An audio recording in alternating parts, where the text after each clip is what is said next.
এই যে আপনারা দেখতেছেন নরসুন্দা নদীর পানি দেখছেন কতটা স্রোতে ভরে গেছে। দেখেন অবস্থা, বাংলাদেশের ভয়াবহ অবস্থা। দেখেন স্রোত, নদীর স্রোত। আর এইদিকে দেখেন, এই যে আমরা এখানে 5-6 দিন আগে আসছিলাম ভিডিও করতে।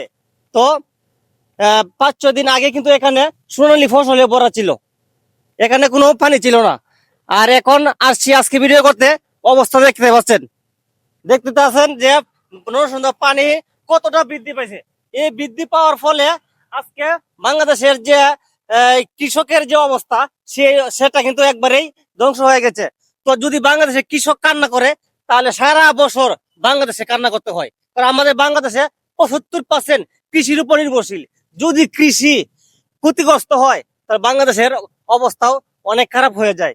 তো এই যে সোনালী ফসলে ভরা, গত সপ্তাহে এখানে ভিডিও করে এসে দেখছিলাম যে এখানে প্রচুর পরিমাণে আপনার সোনালী ফসলে ভরা ছিল, কৃষকে ধান কাটতেছিল। কিন্তু আজকে একদম পানি তলে চলে গেছে। এখন এগুলো একদম নষ্ট হয়ে গেছে, ধ্বংস হয়ে গেছে। যেগুলো পানি তলে চলে গেছে, এগুলোকে তোলা কোনোভাবেই সম্ভব না। তো আপনারা দেখতে পাচ্ছেন ভয়াবহ অবস্থা।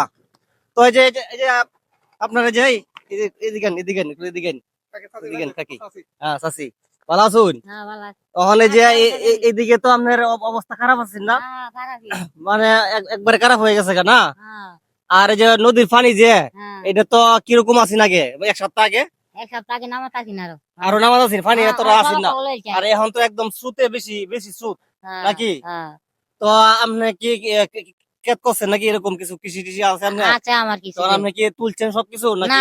দেখতে নিচে গা সব পানি পানি সব জানিছে গা। দেখতে পাচ্ছেন কি অবস্থা, যে পানি নিচে সব নিচে গা। কি কি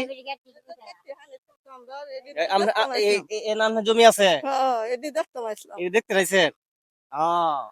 তাহলে জমি ফাঁকছেই না। এই যে আপনি দেখতে পাচ্ছেন যে উনি এখানে অনেক কষ্ট করে জমি মানে জমি রোপণ করছিল। তো এখন সেই জমি কাঁচা, মানে একদম পাকা নাই, ধানগুলো পাকে নাই। তো কাঁচা অবস্থায় সে জমি পানিতে চলে গেছে, যার কারণে উনি খুব দুঃখ প্রকাশ করতেছে।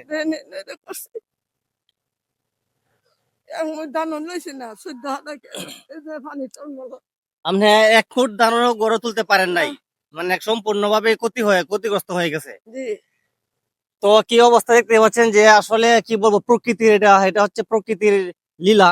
তো ভাগ্যের লেখা, উনি এখন নিজেকে ভাগ্যের দোষ দিয়ে চলে যাচ্ছেন। উনি আসছেন জমিগুলো দেখতে, এসে দেখে পানির নিচে, তো পানির নিচে জমিগুলো, এগুলা কি তো এখন আর ইচ্ছে করলেই আপনারা আর কিছু করতে পারবে না। বান্ধের গুড়ি দিয়ে দেওয়া যায় পানি যাইতেছে, এটা দেখতে পাইছিলাম বান্ধের সমস্যা মনে হয়েছে পানি মহান দুধ টানি টিউকাল।